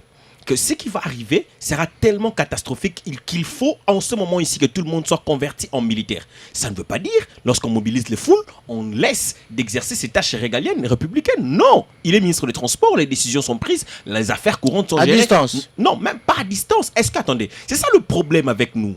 Nous voulons un leadership du directoire ou des bureaucrates. Le leadership, il a plusieurs corollaires. Le leadership délégatif existe. Participatif existe, négociateur et tout le reste. Pourquoi on veut rester sur un leadership bureaucratique? Attention, ça c'est un modèle de leadership dépassé, archaïque et médiéval. Je reviens à ce que vous m'avez posé comme question. Le président pourquoi je veux dire, ses collègues ministres ne lui ont pas emboîté les pas? Écoutez. Pourquoi est-ce que tout le monde doit agir comme Jean-Pierre Bemba? Au nom de quel principe? Chacun connaît les dangers à la hauteur de ce qu'il a comme information. Et même, chacun connaît comment exprimer aussi son patriotisme. Nous, ce que nous faisons ici, c'est du patriotisme. Nous activons les fronts communicationnels. Je ne veux pas aller faire l'armée, mais ceux qui font l'armée, ils les font. Ceux qui sont dans l'axe diplomatique, ils les font. Les guerres sont multisystèmes, multiformes, et donc chacun s'y prend par rapport aux moyens qui sont en présence, enfin, par rapport à ses propres moyens. Donc Jean-Pierre Bemba, au regard de ce qu'il dispose comme moyens, il applique, les autres aussi, ils appliquent. Donc chacun par rapport à ses capacités. Donc tout le monde ne doit pas agir de la même manière. Sinon alors, si tout le monde doit agir de la même manière, ça veut dire que vous allez oublier d'autres axes. Et on va vous surprendre par les démis. Tshisekedi, il accrédite la thèse de Kigali, selon laquelle c'est une guerre congolo-congolaise. Non, faux. Écoutez, ça tombe bien, je profite de votre micro pour éclairer la lanterne. Il confirme, et nous confirmons ça aujourd'hui, que le M23, c'est le Rwanda. Il y a deux composantes parmi ceux qui nous agressent frontalement. Il y a l'AFC et puis le M23. Ce n'est pas le M23 seul, c'est AFC M23. Tshisekedi a dit l'AFC, c'est Kabila. Le M23, c'est le Rwanda. Où est l'ambiguïté? Ces deux composantes en un seul qui convergent vers les mêmes intérêts. Les velléités expansionnistes, comme Maître Eric Bisselo l'a dit. Le M23 part d'où? Le M23, en fait, ce n'est même pas un mouvement. Le M23 est né de l'accord signé avec le CNDP le 23 mars 2009. Le CNDP vient d'où? Le CNDP vient d'un ancien sociétaire du RCD, Kunda Batouare. Donc, on ne va pas ici se voiler la face. Et le RCD, on connaît. Que ce soit le RCD avec Ernest Wamba Diawamba, avec Émile Ilunga. Tous avec un seul parrain, Kagame. Donc, en fait, c'est une guerre de nomenclature, mais les venins, il est resté les mêmes. RCD, CNDP, M23, AFC. Donc, AFC, c'est Kabila, comme il l'a dit. Et le M23, c'est le Rwanda. Il a des bonnes raisons pour dire que l'AFC, c'est Kabila. Je voudrais qu'ici qu'on parle entre nous, qu'on se regarde en face. Les dignitaires de l'AFC, je ne parle pas des dignitaires de M23 que nous connaissons. M23, c'est les Sultani Makenga, c'est les Bertrand Bisimwa, c'est les Willy Ngoma, tout ce que vous connaissez, Kundabatore, Bosco Tanganda, tout ce que vous voulez. Je parle de l'AFC. Parlons de l'AFC. L'AFC a vu le jour quand? Qui sont sociétaires de l'AFC? Les sociétaires de l'AFC, ce sont les dissidents. Je ne veux pas dire dissidents. Ce sont les membres du PPRD. Les caciques, ce sont les membres du PPRD. Je sais que certains vont dire, écoutez-vous du MLC, Jean-Jacques Mamba aussi était là-bas et là-bas. Jean-Jacques Mamba est allé à l'AFC, il avait quitté le MLC, ça faisait une année. Ça faisait une année qu'il avait quitté le MLC, il n'était plus MLC. Donc on ne doit pas ici se voiler la face. L'AFC, c'est Kabila. Et des raisons pour le dire, il y en a. Les raisons pour les soutenir, il y en a. Le chef de l'État n'est pas idiot. Bon, il parle de Maître Bisselo. Ouais, parlons justement de la mobilisation de troupes de Congolais face à cette guerre. Pourquoi Bemba, permettez-moi de cette petite fixation, a-t-il attendu que la situation se dégénère pour qu'il mobilise enfin les Congolais? Pourquoi ne l'avait-il pas fait lorsque Bunagana et d'autres agglomérations étaient déjà prises? Je vous rappelle que lorsque Jean-Pierre Bemba arrive comme VP de la Défense, il trouve les unités en présence à 134 000 hommes. Il quitte, ils sont à 167 000 hommes. Donc, il a fait sa tâche. En tant que ministre de la Défense, le ministre de la Défense agit dans la phase préparatoire. Et la phase préparatoire, c'est la mise en condition des unités, notamment les formations, l'équipement, logistique et tout le reste qui va avec. Merci. Donc, on a formé les hommes et il s'est mis dans sa peau de former les hommes. Et là, maintenant, il faut galvaniser les troupes. Permettez-moi, dans 30 secondes, je vais rencontrer 30 une dernière secondes, proposition. justement, la 30 parole secondes. doit tourner. Il parle de la démarche des prêtres. Il dit qu'on s'attaque aux prêtres. Non, c'est faux. À un moment donné, il faut qu'on soit... Moi, je veux bien un dialogue entre Congolais. Mais la démarche des prêtres, c'est une démarche en fait, qui présage quelque chose de pas très correct. Dites-moi un peu, parlons-nous en face, Maître Eric Bisselo avec moi ici sur le plateau. Si c'était la sœur de Maître Eric Bisselo, le frère de Maître Eric Bisselo, ou bien la sœur du pasteur Ambongo ou du pasteur Cholet, qu'on avait égorgé, comme il venait de le dire, massacré, pensez-vous que c'est avec ces beaux sourires que le pasteur Cholet et compagnie allaient afficher vis-à-vis de ceux qui ont massacré leurs frères? De quoi est-ce que nous parlons? Nous voulons aller au dialogue, mais avec qui? Dans quel cadre? Et ils disent qu'ils sont princes de l'église, qu'ils sont dirigeants de l'église. L'église est bâtie sur le Christ. Le Christ, à part le fait d'être prince de paix, le Christ est Dieu de justice. Qu'est-ce que ça signifie la justice? C'est rendre le mal, c'est-à-dire leur sort, et le juste leur sentence. Ils sont princes de justice. Mais vous allez vers quelqu'un qui décime votre peuple, qui écrase votre peuple, qui les mutile devant vous. Vous avez les images. Et vous allez tout sourire. Écoutez, pendant ce temps, vous n'épipez mot. Mais quand il s'agit de rater du pouvoir, rater des gouvernances, ce sont les premiers. Ce qui m'étonne, est-ce que les pasteurs Cholet, les pasteurs, parce que ce sont des pasteurs, les pasteurs sur les pasteurs Ambongo et compagnie, et pasteurs Bukundo, pour qui j'ai beaucoup de respect, lorsqu'il faut critiquer les mauvaises actions posées par le gouvernement, ils ont besoin d'un dialogue? Non.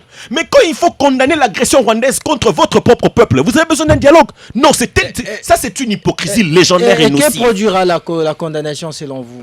Oh, attendez, je vous ai dit ici que les guerres ont plusieurs fronts. Vous imaginez, attendez, l'église catholique n'est pas n'importe quelle église. C'est limité à la condamnation et trouver des voies et moyens pour mettre fin à la guerre. Nous ne demandons pas à l'église catholique de monter les stratégies de guerre. Mais en tant que leader des masses, pasteur d'une grande communauté, condamner l'agression rwandaise directement avec ce supplétif aura un effet positif sur l'armement mental d'un peuple. Je vous ai dit ici qu'avec la parole, on peut révolutionner tout un peuple. Mais avec les munitions de guerre, on ne peut pas exterminer tout un peuple. Merci. Alors, je rappelle notre standard, c'est le 097 30 50 850, 097 30 50 850. Continuez à nous envoyer vos messages. Je rappelle aussi, pour ceux qui nous suivent sur les ondes FM, vous avez cette possibilité de nous regarder en direct de la télévision. Allez-y sur Play Store ou App Store, téléchargez l'application de BlueSat, dénommée Blue OTT International. Je répète, Blue OTT International, canal 973 sur RTGA, et aussi sur Canal+, à la télévision, vous nous suivez sur 365. Je veux dire, Évariste Tshiswaka, comment commentez-vous cette réticence de la communauté internationale, comme je le disais tantôt, quant aux sanctions qu'on continue à attendre contre le Rwanda? Est-ce que cette communauté internationale a-t-elle lâché Tshisekedi? C'est même la question du départ de cette émission. Merci beaucoup, cher Moses. Permettez-moi de recadrer mon co-débatteur, Maître Eric Bisselo, et qu'ici nous ne sommes pas en train de traiter les opposants comme les ennemis de la République, mais plutôt, dans cette circonstance, c'est le Rwanda qui est l'ennemi du Congo et tous ceux qui s'alignent derrière le Rwanda, opposants ou de la mouvance, sont les ennemis du Congo. Il faut prendre ça comme ça. Alors, par rapport à la communauté internationale, d'abord, je note ceci. L'Union africaine semble une coquille vide. L'Union africaine semble être très faible. Pourquoi je dis cela? Hier, j'ai suivi l'interview du président Sassou Nguesso du Congo d'en face par rapport à la situation que nous sommes en train de vivre à l'est de notre pays. Je vis la légèreté avec laquelle le président Sassou Nguesso traitait ces dossiers, parlait de ces dossiers. Je comprends que l'Union africaine se comporte comme un enfant qui attend les dictats de l'Union européenne ou bien encore des autres puissances du monde. Et je me pose la question, à quoi et que peut-on espérer de l'Union africaine dans ces conflits entre le Rwanda et la République démocratique du Congo? Parce qu'il faut rappeler ici que la RDC et le Rwanda sont dans cette union, sont membres de l'Union africaine. Et je me pose la question, si c'était, par exemple, la France et la Belgique qui sont membres de l'Union européenne, est-ce que l'Union européenne se serait comportée comme l'Union africaine se comporte aujourd'hui? Donc, ça démontre comment est-ce que nous, les Africains, nous ne voulons pas grandir, nous ne voulons pas nous considérer comme une puissance sur laquelle le monde entier, parce qu'il faut rappeler que la RDC et l'Afrique regorgent beaucoup de solutions pour le monde entier, parce que même sur le plan climatique, c'est l'Afrique et surtout le bassin du Congo. Mais regardez les Africains dans cette Union africaine, comment ils n'arrivent pas à résoudre avec sérieux le problème, les conflits entre la RDC et le Rwanda, me pousse à dire qu'on ne peut rien espérer de l'Union africaine.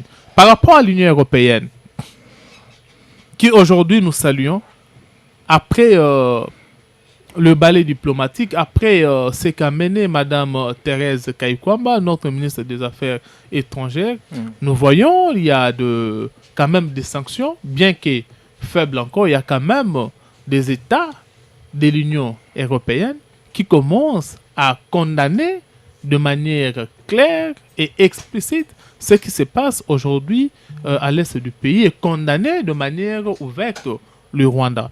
Mais jusque-là, les sanctions tardent à venir. Mais s'il faut parler des sanctions, cher Moses, le Rwanda peut ou ne pas obtempérer au dictat de l'Union européenne. Le Rwanda peut ou ne pas obtempérer. Je vous rappelle qu'en Afrique, il y a deux pays. Je vous rappelle, il y a le Mali qui est sous sanctions, sanctionné par l'Union européenne. Il y a le Burkina Faso, il y a le Niger. Mais ce pays-là continue à exister. Donc le Rwanda peut aussi faire face. Kagame l'avait dit à Jeune Afrique. Il a dit entre les menaces existentielles et les menaces des sanctions, il choisirait d'affronter des menaces de sanctions. Au nom de sa souveraineté, le Rwanda peut ou ne pas obtempérer face à ce que dit l'Union européenne. C'est pourquoi nous, on ne doit pas croiser les bras, attendre les sanctions de l'Union européenne, mais nous devons trouver de vrais alliés. Et comme l'a dit mon co-débatteur, comme Mobutu l'avait dit, on doit récupérer ce qu'on nous avait arraché par la guerre. Nous allons aussi récupérer cela par les armes. Donc nous devons nous préparer en conséquence. Je rappelle qu'aujourd'hui, c'est aussi un aspect important. Le monde est bipolaire et bientôt peut-être tripolaire ou multipolaire, il sera. Donc c'est question maintenant que la RDC, en toute responsabilité, puisse choisir ses partenaires, de vrais partenaires, pas de partenaires hypocrites qui sont derrière le Rwanda et font semblant de condamner le jour, mais la nuit, c'est eux qui envoient l'argent, c'est eux qui envoient le minerai, c'est eux qui ne parlent pas le minerai, c'est eux qui envoient le matériel militaire. Parce qu'aujourd'hui, l'armement du M23, vous pensez qu'au Rwanda, on produit des armes? Vous pensez qu'au Rwanda, Kagame a une usine des armes? Non. C'est l'Union européenne, c'est l'OTAN qui fournit des armes. Les systèmes même de brouillage, de GPS, ce n'est pas créé ici en Afrique. Donc vous comprenez que... Mouyaya parle de l'unité des Congolais en ces temps de guerre, mais pourquoi Tshisekedi lui-même ne le fait pas? Mais quand vous parlez de Mouyaya, qui est Mouyaya? Il est le porte-parole du gouvernement. Mais quand le porte-parole du gouvernement parle de l'unité des Congolais, c'est tout le gouvernement qui en parle. Et Tshisekedi, je vous rappelle, dans son adresse, c'était après que Goma soit entre le mains de rebelles, il a parlé de l'unité. Et combien de fois on va parler de cette unité? Vous sentez qu'il y a des Congolais, parce que mon co-débatteur a parlé que ce n'est pas l'opposition que sont les ennemis, nous traitons l'opposition comme des ennemis. Il a dit cela. Mais moi je dis, mais combien de fois il semble aujourd'hui que ceux qui se disent des opposants sont derrière le Rwanda.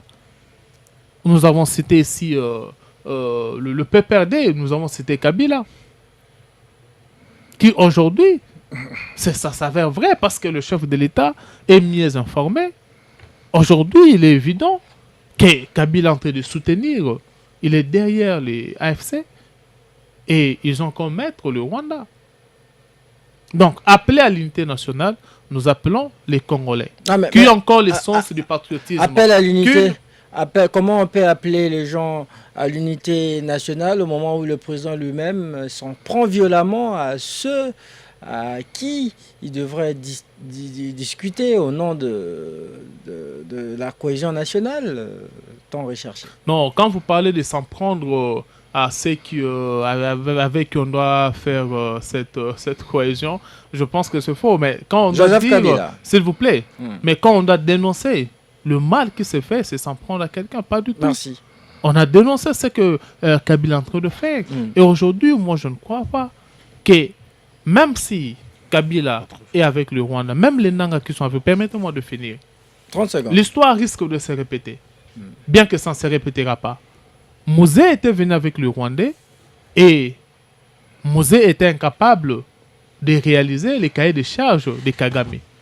Et aujourd'hui, je vous dis, cher Moses, même si on prenait tout le Rwandais, on les déversait en RDC, le Rwanda ne nous prendra pas ces pays.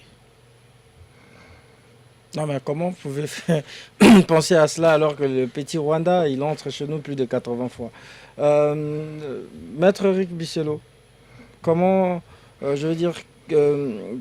comment entrevoyez-vous l'issue de cette guerre? Tout d'abord, permettez que je fasse un grand nettoyage parce que j'ai entendu mes deux amis ici parler de PPRD comme le parti phare dans l'opposition, mais vous oubliez un autre grand parti, l'UDPS. Vous ne savez pas qu'il y a des grands membres de l'UDPS qui ont rejoint Nanga dès le début de sa rébellion? On n'a pas accusé Augustin Kabouya d'être derrière la rébellion de Nanga. Est-ce qu'ils sont caciques de l'AFC? Quel est le rapport? Les membres actifs des secrétaires généraux, des membres de l'UDPS qui représentent le parti présidentiel dans les provinces ont rejoint le mouvement de Nanga et jouent un rôle actif dans le mouvement AFC. Vous n'en avez pas dit que c'était Kabouya qui alimentait cela. Mais soyez cohérent avec votre intellect vous-même, soyez cohérent avec la vérité quand même. Arrêtez d'accuser les autres de tous les maux alors que vous-même ici, vous en êtes responsable. Nous, on n'a pas, nous, à l'opposition, la question ne se pose pas sur la relation que nous avons avec Paul Kagame. Nous savons que c'est le Hitler de l'Afrique, et ça depuis 96-97. C'est vous qui ne savez pas qui est Paul Kagame. Puisque quand il s'agit de sourire, vous êtes en train de juger les églises pour avoir souri avec Nanga. Mais n'avons pas vu des dents blanches ici avec Paul Kagame? N'avons pas vu des gens ici boire du champagne, d'autres prendre des selfies avec Paul Kagame. Et récemment, après que nous vous disions que Paul Kagame est le Hitler de l'Afrique et particulièrement du Congo. Après que tous les rapports du monde, généreux et libres, ont dit que Paul Kagame, et c'est celui qui a massacré les Congolais. Est-ce que toutes ces remontrances valent leur pesant d'or? Ça vale leur pesant d'or, pourquoi? Parce que dans leur stupitude, ils veulent nous faire croire à l'opinion congolaise que c'est eux qui doivent nous apprendre ce que c'est que le mal. Eux, ils mangeaient avec le mal tout en sachant que c'était le mal. Nous n'avons pas évolué. Nous n'avons pas rejoint Paul Kagame, donc nous restons cohérents. Parce que le ministre du Transport, qui aujourd'hui fait se faire le ministre de la Guerre, libre à lui. Mais la question était pertinente. Pourquoi cette mobilisation ne s'était pas faite au moment où Bounagana était pris? Parce que votre pouvoir n'était pas menacé. Vous considérez que Bounagana est une bourgade perdue. Donc on peut se permettre de prendre là-bas, de massacrer les Congolais, de prendre des minerais, ça passe. Nous, on vous a dit non, ça fait partie du territoire national. Il y a des Congolais là-bas. Non, c'est pas grave, on doit faire la francophonie. Non, mais ils massacrent, ils veulent les faire là-bas. Il y a même des bombes qui tombent. Non, c'est pas grave, nous devons organiser les matchs de foot. C'est ça votre réalité. Merci, maître. Ce déni-là, c'est une injustice pour les Congolais. Et de la modestie. Et nous disons juste une chose. L'issue de la guerre, vous n'avez rien L'issue dit. de la guerre, elle est certaine. Cette guerre, il n'y aura pas de vainqueurs, il n'y a que des perdants. Particulièrement, les Congolais sont des perdants. Nous sommes perdants. Et ne croyez pas que ça sera une guerre qui va être remportée avec l'armée. Vous savez très bien, vous avez dit de manière tout à fait pertinente, le silence des chefs d'État avec la prise de Goma, après la prise de Goma. Vous savez ce que nous avons perdu à Goma. Entre-temps, Tshisekedi n'a pas capitulé concernant cette ligne rouge à ne pas franchir. La discussion comme l'escarmouche. Avec la discussion. Comme l'escarmouche. Discuter avec les M23. Comme l'escarmouche. Je vous redonne la parole. Jusqu'à 17h, on débriefe l'actualité. RTGA. Nous passons à la lecture de messages. Certes, la communauté internationale peut nous tourner les dos, mais nous resterons à jamais derrière le FARDC et son commandant suprême Fachi. Nous sommes nés congolais et nous mourrons congolais. Message de Kambilo depuis la commune de Lemba. Autre message, que l'UDPS nous arrête des invectives car nous sommes dans une période très complexe qui touche la survie de notre pays et qui requiert l'unité dans notre façon d'agir et de parler. Au cas contraire, nous exigeons la démission pure et simple de ces régimes Tshisekedi. Christophe Ebando depuis la ville de Goma.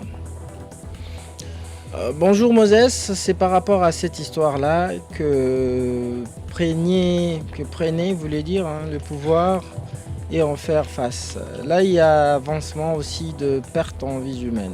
Défendez alors. Message de Gustave Moussessi à Massina. Malheureusement, on n'a pas bien cerné votre message, Gustave. Aidez-nous à bien écrire. Bonjour RTGA. L'Union sacrée pense qu'il peut résoudre les problèmes de l'Est avec de prières, de cultes, d'action des grâces. Je suis perdu, le Congo est donc le seul État au monde dirigé par la prière et non par la compétence. Fayoulou avait raison. Bobby Missa, Moukebaï Kabound et les autres grands révolutionnaires à Mekao.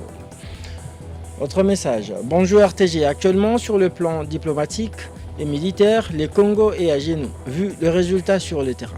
Donc, le dialogue est considéré comme une option alternative pour trouver une solution. L'Europe seule ne représente rien devant l'Amérique, car même l'Europe tremble devant la politique de Trump. Message du roi David depuis Ngalima. Bonjour Moses, merci pour ces bons castings politiques. Le vrai chef assume ses responsabilités. Aujourd'hui, l'Est de mon pays est abandonné par Félix. Nous demandons à M. Félix de démissionner. C'est Patient Kalambay depuis Rond-Point Gaba. Bonsoir, ma radio, le pays est en guerre, les hommes politiques appellent à la mobilisation de la jeunesse, c'est bien, mais quelle jeunesse? Une jeunesse qu'eux-mêmes, les hommes politiques ont sacrifié. Le problème du Congo, c'est l'homme politique congolais. Message non signé. Bonjour Moses, je m'adresse à l'UDPS et à M. Bemba, l'autre fois rebelle qui a tué les Congolais comme Nanga. Moses et l'UDPS ont creusé un grand fossé. Je veux dire une grande fossé. Entre le peuple, le pouvoir en place, Bemba qui a insulté les évêques et l'UDPS qui ridiculise tout le monde. Mais Monsieur le Président doit ouvrir l'œil pour ces deux acteurs si haut cités. Message non signé. Salut à tous. Les opposants politiques doivent se réunir avec la majorité pour combattre les Rwandais, recrutant les jeunes dans l'armée, sinon nous allons pleurer qu'avec nos yeux. Soyons prudents. Les Rwandais veulent du Congo. Monsieur Bemba a raison. Bernadette Madiao. Message de Michael Mbouyi qui nous écrit depuis Kinshasa. Salut cher Masunga, merci pour cette émission. Cette guerre persiste, nous avons marre car nos compatriotes qui meurent ne sont pas des insectes. Je me demande qui peut sauver la RDC car nos partenaires sont de mèche avec nos ennemis. Question directe à M. Eric Bissello. On va prendre ce message de... Voilà, il dit « Salut Moses, c'est Samuel à Osaka, dit depuis Kisenso. La question que je me pose maintenant, pourquoi Jean-Pierre Bemba n'avait pas mobilisé la jeunesse lorsqu'il fut ministre de la Défense? On nous a fait croire qu'il était un seigneur de guerre qui connaît bien la rébellion. Soyons sérieux. » Bonsoir, mon émission. Fachi, en citant Kabila, n'a pas dédouané Nanga. Bemba, son action se justifie parce qu'il est le seul partenaire sincère de Fachi. Les autres sont flous. Mais au-delà de tout, pourquoi Bukavu est tombé sans combat? Le prêtre est sans content d'avoir trouvé l'homme courageux qu'il cherchait. Message de Patience Kabongo. Bonjour Christian Moses. C'est Papa Ferdinand Bambi. Je voudrais nous rappeler que ce n'est pas la prière. Ce n'est pas la première fois, dit-il, que Goma et Bukavu sont sous occupation. Ils seront libérés. À une époque, pour ceux qui ne le savent pas, le général Léonard Moulamba avait été surnommé l'homme de Bukavu. Je serais heureux le jour où Éric Bisselo changerait sa façon de réfléchir et d'analyser. Honte à l'intellectuel congolais, ceux qui pensent que la démission de Tshisekedi serait une solution, qui font fausse piste. Qui font fausse piste. Ce serait le chaos. Dernier message. Bonjour mon émission. L'auditeur dit bonjour mon émission, cher Moses. Jean-Pierre Bemba en tant que VPM de transport dans son périple de mobilisation pour l'armée. Le fait-il sur base de quel budget? Personnel, de défense ou de transport? Vous voulez aujourd'hui que le cardinal ou l'église condamne le Rwanda, mais lorsqu'en 2020, revenu de sa mission pastorale à l'Est, Mbongo a dénoncé le risque de balkanisation de ces coins du pays. Un long message de Francis Bilombi que je écourté. On va prendre quand même ce dernier message. Bonjour mon émission, la ville de Bukavu est tombée après la promesse de M. Chilombo. Où en sommes-nous avec la réplique rigoureuse et coordonnée promis par Félix Tshisekedi? Message de Ilunga. Et voilà. De ce message des auditeurs et téléspectateurs, nous mettons un terme en débrief de ce lundi 17 février 2024. Je ne reprends pas la question. Sur les 11, sur les ondes, vais-je dire, et les antennes des RTGA. Malheureusement, nous sommes déjà dans les temps, à la fin du temps nous imparti et impossible de réagir. Et restez avec nous sur RTGA. Je rappelle que cette émission, si vous l'avez aimée, elle a été réalisée. Elle a connu les concours et techniques, je veux dire, de Berlin Tempo, Florian Massamba Fiestambou, Guillaume Kakwende et David Machera étaient derrière les caméras. Christian Moses Massunga, vous l'avez présenté avec la coordination et la supervision de Simon Kabamba et Henri Bondo. On se retrouve demain pour un nouveau numéro dans Débrief. Restez avec nous sur RTGA. Bonne suite de nos programmes. À très vite. Jusqu'à 17h, on débriefe l'actualité. RTGA.